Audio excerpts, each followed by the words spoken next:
जी बेटा, अब हम करेंगे क्वेश्चन नंबर 3। क्वेश्चन नंबर 3 की स्टेटमेंट को पहले समझ लें।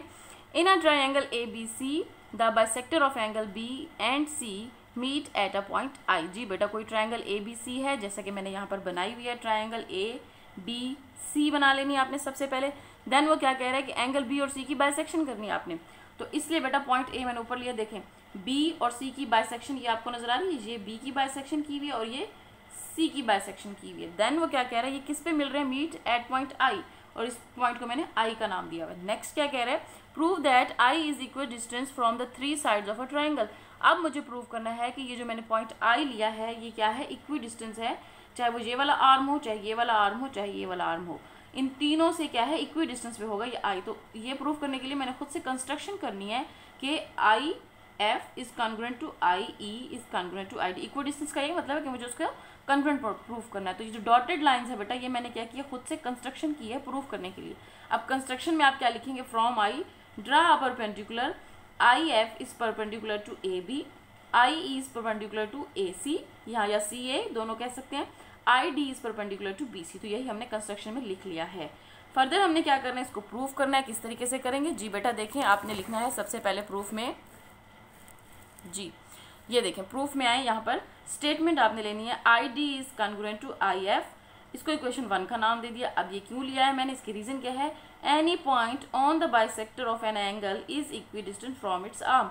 ये आप पढ़ चुके हैं कि अगर बाइसेक्टर पर हम कोई भी पॉइंट ड्रा करें तो वो क्या होता है, इसके आर्म से इक्वल डिस्टेंस पे होता है। दैट्स वाई ये ID और IF क्या है, कॉन्ग्रुएंट है। इसी तरीके से सिमिलरली अगर ID और IF कॉन्ग्रुएंट है तो हम कहेंगे कि ID और IE भी क्या होंगे, कॉन्ग्रुएंट होंगे सिमिलरली, यानी कि इसी बिहाफ पे लिए। ये एंगल C की बाइसेक्शन से हमें मिला।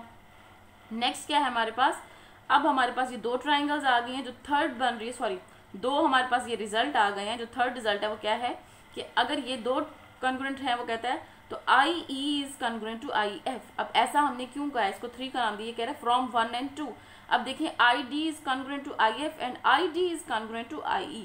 अगर ID IF और ID IE के कॉन्ग्रुएंट है तो इसका मतलब है ये दो जो हैं ये आपस में भी कॉन्ग्रुएंट होंगे। तो यही लिखा हुआ है कि IE और IF भी आपस में क्या होंगे, कॉन्ग्रुएंट होंगे।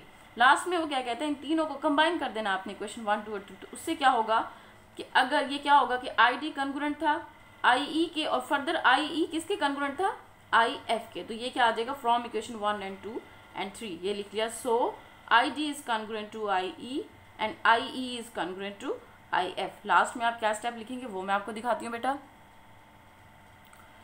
जी बेटा, अब ये तीनों आपस में कॉन्ग्रुएंट हो गए हैं, ये ID congruent to IF congruent to IE, जिसके बिहाफ पे क्या हम कहेंगे लास्ट में कि so point I is equal distance from the 3 sides of triangle ABC। जी बेटा, अगर ये आपस में कॉन्ग्रुएंट है तो इसका मतलब है इक्वी डिस्टेंस है फ्रॉम पॉइंट I, और सब में पॉइंट I है, इसमें भी पॉइंट I है, इसमें भी पॉइंट I है और इसमें भी पॉइंट I है। तो ये क्या होंगे, इक्वी डिस्टेंस होंगे। और यही चीज़ हमने प्रूव करनी थी, ठीक है। ये देखें, टू प्रूव क्या करना था, point I is equi distance, यही चीज़ प्रूव करनी थी और यही चीज़ प्रूव हो चुकी है। आई होप बेटा क्वेश्चन नंबर 3 भी आपको क्लियर हो गया होगा, लेकिन अगर इसमें किसी भी किस्म का इशू हो तो जरूर डिस्कस कीजिएगा। थैंक यू बेटा, अल्लाह हाफिज़।